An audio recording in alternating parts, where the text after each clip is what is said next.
ദൈവനാമത്തിന് മഹത്വമുണ്ടായിരിക്കട്ടെ. Excel online Sunday സ്കൂളിലൂടെ class കഴിക്കുന്ന എല്ലാ കൂട്ടുകാർക്കും ക്രിസ്തയേശുവിൻ്റെ നാമത്തിൽ അങ്കിളുടെ സ്നേഹവന്ദനത്തെ അറിയിക്കുകയാണ്. കഴിഞ്ഞ ആഴ്ചകളായിട്ട് നമ്മൾ നിരന്തരമായി ക്ലാസ്സുകൾ ദൈവവചനം പഠിച്ചുകൊണ്ടിരിക്കുകയാണ്.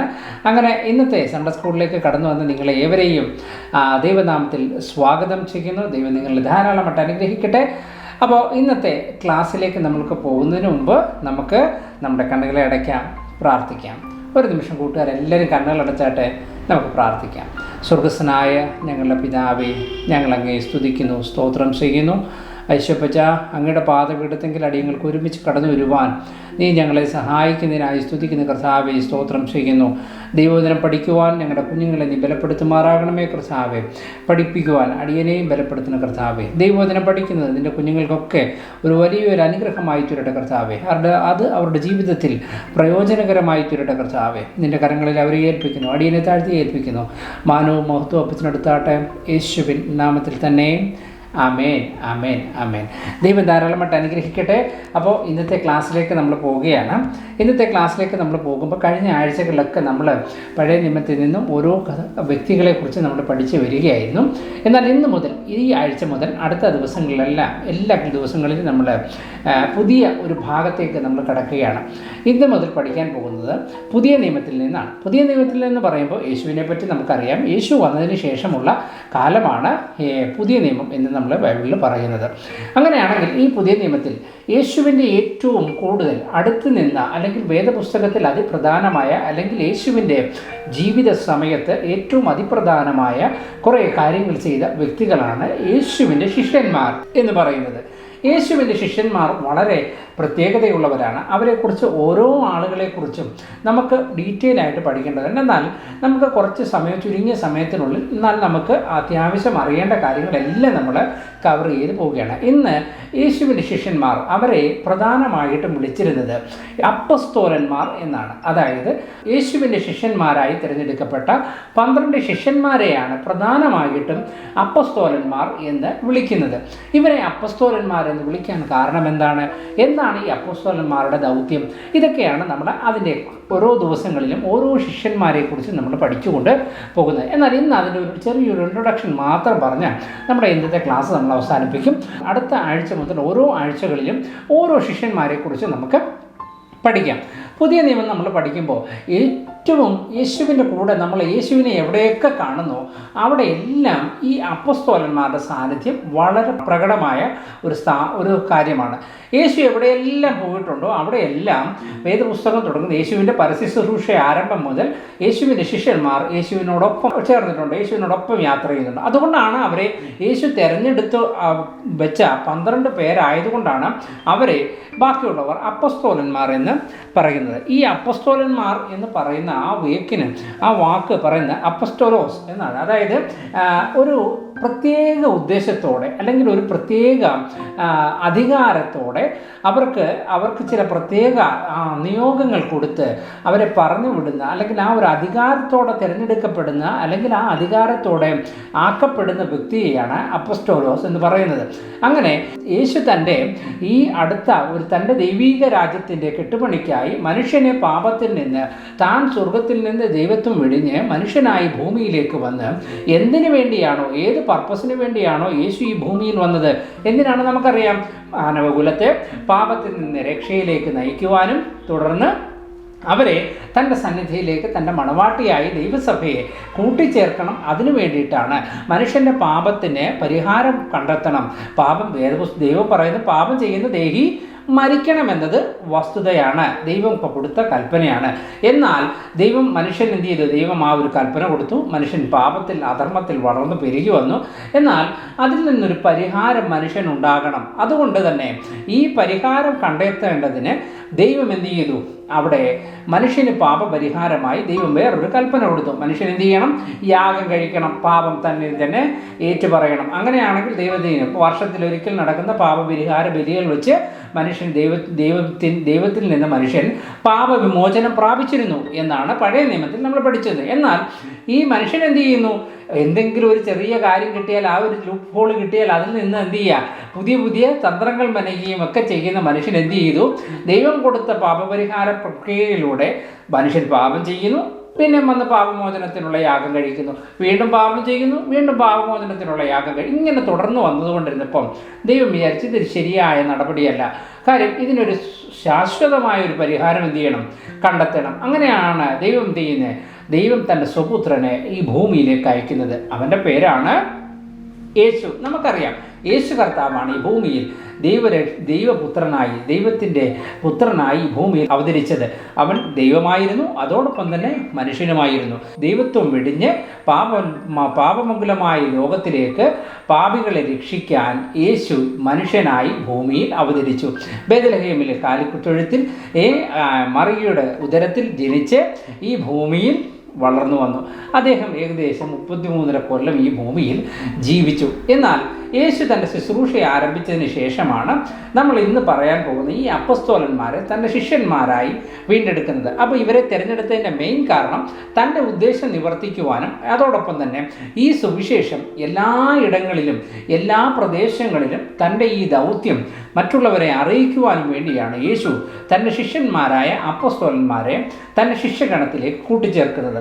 യേശു തൻ്റെ ശിഷ്യന്മാരെ കൂട്ടിച്ചേർത്ത് 12 ശിഷ്യന്മാരെയാണ് പ്രധാനമായിട്ടും എന്ത് ചെയ്യുന്നത് യേശു തിരഞ്ഞെടുത്ത്. എന്നാൽ മറ്റ് സ്ഥലങ്ങളിൽ ലൂക്കോസിൻ്റെ സുവിശേഷം 9-ാം അധ്യായം 10-ാം അധ്യായമൊക്കെ കാണുമ്പോൾ അവിടെ നമ്മൾ കാണുന്നുണ്ട് യേശു ഒത്തിരി അതിനെക്കാട്ടിൽ 70 പേരെ തിരഞ്ഞെടുത്തു. ഇതൊക്കെ യേശു തിരഞ്ഞെടുപ്പിലൂടെ അനേക ശിഷ്യന്മാരെ വാർത്തെടുക്കുകയും അവരെ തൻ്റെ ഒരു ദൗത്യം അവരെ പറഞ്ഞേൽപ്പിച്ച് അവരെ ഈരണ്ടായി പല സ്ഥലങ്ങളിലേക്ക് പറഞ്ഞു വിട്ടു.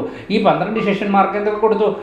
അധികാരം കൊടുത്തു, ഭൂതങ്ങളെ പുറത്താക്കാൻ, രോഗികളെ സൗഖ്യമാക്കാൻ. യേശു ഭൂമിയിൽ ചെയ്ത എല്ലാവിധമായ അധികാരങ്ങളും ദൈവത്തിൽ നിന്നുള്ള ആ അധികാരങ്ങളും യേശു എന്ത് ചെയ്തു? തൻ്റെ ശിഷ്യന്മാർക്ക് കൊടുത്തു. അപ്പോൾ നോക്കണം, അപ്പസ്തോലന്മാരെന്ന് പറയുന്നത് അധികാരത്തോടെ ചില പ്രത്യേക ഉദ്ദേശത്തിന് വേണ്ടി നിയോഗിക്കപ്പെട്ട് വേർതിരിക്കപ്പെട്ട ഒരു കൂട്ടമാണ് ഈ അപ്പോസ്തലന്മാർ. അപ്പോൾ യേശു തൻ്റെ നിയമം തന്നിലൂടെയുള്ള തൻ്റെ അധികാരങ്ങളെ തൻ്റെ ശിഷ്യന്മാർക്ക് പകുത്തു കൊടുക്കുകയല്ല, അതേ അധികാരങ്ങൾ തന്നെ എന്ത് ചെയ്യുക? യേശു അവർക്ക് നൽകി. യേശുവിന് ദൈവം എന്തൊക്കെ അധികാരങ്ങൾ കൊടുത്തിട്ടുണ്ടോ, മരിച്ചവരെ ഉയർപ്പിക്കാൻ ദൈവത്തിന് അധികാരമുണ്ട്, രോഗികളെ സൗഖ്യമാക്കാൻ ദൈവത്തിന് അധികാരമുണ്ട്, ഭൂതങ്ങളെ പുറത്താക്കാൻ ദൈവത്തിന് അധികാരമുണ്ട്, ഉപദേശിക്കാൻ അധികാരമുണ്ട്, അല്ലേ? ദൈവമായിരിക്കുമ്പോൾ ചെയ്യുന്ന എല്ലാ അധികാരങ്ങളും വെച്ച് യേശു ഈ ഭൂമിയിൽ വന്ന് അതോടൊപ്പം തന്നെ മനുഷ്യനെ പാപത്തിൽ നിന്ന് മോചിപ്പിക്കുവാൻ ഈ സുവിശേഷം പറഞ്ഞുകൊണ്ടേയിരുന്നു. ഈ ദൗത്യം എന്ത് ചെയ്തു? യേശു തൻ്റെ ശിഷ്യന്മാരായി തിരഞ്ഞെടുത്ത 12 അപ്പസ്തോലന്മാരും അതോടൊപ്പം തന്നെ മറ്റു പല ആളുകളെയും എന്ത് ചെയ്തു? അപ്പസ്തോലന്മാരായി വിവിധ സ്ഥലങ്ങളിലേക്ക് പറഞ്ഞയച്ചു. ഇങ്ങനെ തിരഞ്ഞെടുക്കപ്പെട്ട ഈ അപ്പസ്തോലന്മാരാണ് യേശുവിൻ്റെ പ്രധാന ശിഷ്യന്മാർ.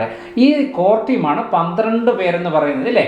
12 പേരാണ് യേശുവിൻ്റെ അപ്പസ്തോലന്മാരായി നമ്മൾ എപ്പോഴും വേദപുസ്തകത്തിൽ കാണുന്നത്. എൻ്റെ കൂട്ടുകാർക്ക് ഈ അപ്പസ്തോലന്മാരുടെ പേരൊക്കെ അറിയാമോ? കാണാതെ ഈ പേരൊക്കെ നിങ്ങൾ എന്ത് ചെയ്യണം? കാണാതെ പഠിച്ചിരിക്കണം. അപ്പസ്തോലന്മാരുടെ പേരുകൾ നിർബന്ധമായിട്ടും എൻ്റെ കൂട്ടുകാരെ കാണാതെ പഠിച്ചിരിക്കണം. വേദപുസ്തകത്തിൽ അത് രേഖപ്പെടുത്തിയിട്ടുണ്ട്. അത് നിങ്ങൾ എന്ത് ചെയ്യണം? നിർബന്ധമായിട്ടും അത് കാണാതെ പഠിക്കുക. ഈ അപ്പസ്തോലന്മാരാകാനായിട്ട് ചില നിബന്ധനകളുണ്ട്, അല്ലെങ്കിൽ ചില കാര്യങ്ങൾ അവിടെ നമ്മൾ വേദപുസ്തകം കാണുമ്പോൾ ഒരു പൊതുവായ ചില സവിശേഷതകൾ ഉണ്ട്. ഒന്നാമത്തെ സവിശേഷത, അവർ യേശുവിനോട് കൂടെ നടന്നവരായിരിക്കണം. എന്താണ്? അപ്പസ്തോലൻ എന്ന വിളിക്ക് യോഗ്യരാകുവാൻ ചില പ്രത്യേകതകൾ നമ്മൾ വേദപുസ്തകം നോക്കുമ്പോൾ നമുക്ക് മനസ്സിലാകുന്നുണ്ട്. അതിലൊന്നാമത്തെ പോയിന്റാണ് എന്താണ്? അവർ യേശുവിനോട് കൂടെ നടന്നവരായിരിക്കണം. ഈ അപ്പസ്തോലന്മാരെന്ന് പറയുന്നത്. 2, യേശുവിൻ്റെ പുനരുത്ഥാനത്തിന് സാക്ഷികളായവരാകണം. അതായത് യേശു മരിച്ചടക്കപ്പെട്ട് ഉയർത്തെഴുന്നേറ്റത് കണ്ടവരായിരിക്കണം ഈ അപ്പസ്തോലന്മാരെന്ന് പറയുന്നത്. അത് കഴിഞ്ഞ് യേശുവിനെ സാക്ഷ്യം പറയുന്നവരായിരിക്കണം. യേശുവിനെക്കുറിച്ച് മറ്റുള്ളവരോട് സാക്ഷീകരിക്കുന്ന, യേശുവിനെക്കുറിച്ച് മറ്റുള്ളവരോട് പറഞ്ഞു കൊടുക്കുന്ന വ്യക്തികളായിരിക്കണം ഈ അപ്പസ്തോലന്മാരെന്ന് പറയുന്നത്. അത് കഴിഞ്ഞ് ഈ യേശു തിരഞ്ഞെടുത്ത ആളുകളായിരിക്കണം, അല്ലെങ്കിൽ ഈ ദൗത്യത്തിന് വേണ്ടി തിരഞ്ഞെടുക്കപ്പെട്ടവരായിരിക്കണം അപ്പസ്തോലന്മാർ എന്ന് പറയുന്നത്. അതുപോലെ തന്നെ യേശുവിനെ പറ്റി മറ്റുള്ളവരോട് പ്രസംഗിക്കാൻ തിരഞ്ഞെടുക്കപ്പെട്ടവരായിരിക്കണം, അല്ലെങ്കിൽ പ്രസംഗിക്കുന്നവരായിരിക്കണം യേശുവിൻ്റെ അപ്പസ്തോലന്മാർ എന്ന് പറയുന്നത്. അതിനുശേഷം പറയുന്നത് ഇവർ പരിശുദ്ധാത്മാവിനാൽ നിറയപ്പെട്ടവരായിരിക്കണം അപ്പസ്തോലന്മാർ. അങ്ങനെ വിവിധ കാറ്റഗറികളായിട്ട് അല്ലെങ്കിൽ വിവിധ ക്വാളിറ്റികളുള്ളവരായിരിക്കണം യേശുവിൻ്റെ ശിഷ്യന്മാർ എന്ന് പറയുന്നത്. ഈ ശിഷ്യന്മാരാണ് അല്ലെങ്കിൽ യേശുവിൻ്റെ അപ്പസ്തോലന്മാർ എന്ന് വിളിക്കപ്പെടുന്നത്. ഈ അപ്പസ്തോലന്മാർക്ക് ഈ ചില ഗുണങ്ങളൊക്കെ കണ്ടുവരണം. ഇവരെയാണ് അപ്പസ്തോലന്മാരെന്ന് വിളിക്കുന്നത്. ഇപ്പം അവരെ യേശുവിൻ്റെ ശിഷ്യന്മാരെ കൂടാതെ ബർന്നബാസുണ്ട്, പൗലോസുണ്ട്, കർത്താവിൻ്റെ സഹോദരനായ യാക്കോബുണ്ട്, അന്ത്രയോസുണ്ട്, യൂനിസുണ്ട്, യേശുവിൻ്റെ അപ്പോസ്തലന്മാരും മഹാപുരോഹിതനും എന്നൊക്കെ പറയുന്നുണ്ട്, യേശു ക്രിസ്തുവിനെ കുറിച്ച് പറയുന്നുണ്ട്. അപ്പോൾ ഇവരെ എല്ലാവരെയും നമ്മൾ നോക്കുമ്പോൾ നമുക്ക് മനസ്സിലായി ഇവരെല്ലാം യേശുവിൻ്റെ കൂടെ ഉണ്ടായിരുന്ന, അല്ലെങ്കിൽ യേശുവിൻ്റെ ജീവിതകാലത്ത് യേശുവിനോടൊപ്പം ജീവിച്ച ആളുകളാണ്, അല്ലെങ്കിൽ യേശുവിൻ തിരഞ്ഞെടുത്ത, യേശു വിളിച്ച ആളുകളാണ്, അല്ലെങ്കിൽ യേശുവിൻ്റെ ദൗത്യം സ്വയം ഏറ്റെടുത്തുകൊണ്ട് മുമ്പോട്ട് പോയ ആളുകളെയാണ്. ഇവരെയാണ് അപ്പോസ്തലന്മാരെന്ന് പറയുന്നത്. മനസ്സിലാവുന്നുണ്ടോ? യേശുവിൻ്റെ തിരഞ്ഞെടുപ്പിനാൽ, യേശുവിലൂടെ തിരഞ്ഞെടുക്കപ്പെട്ട ഈ ശിഷ്യന്മാരെയാണ് അപ്പോസ്തലന്മാരെന്ന് നമ്മൾ പറയുന്നത്. അപ്പോൾ ഈ അപ്പോസ്തലന്മാരുടെ പ്രധാന ദൗത്യം എന്തൊക്കെയാണ്? യേശുവിനെ കുറിച്ച് മറ്റുള്ളവരോട് പറയുക, യേശുവിൻ്റെ സാക്ഷീകരണം, യേശുവിൻ്റെ ദൗത്യം. അദ്ദേഹം ഇവിടെ നിന്ന് പോയി കഴിയുമ്പോൾ തന്നെ ആ ദൗത്യം മനുഷ്യരുടെ ഇടയിലേക്ക് മനുഷ്യരായി നിന്ന് നിവർത്തിക്കുക എന്നുള്ളതാണ്.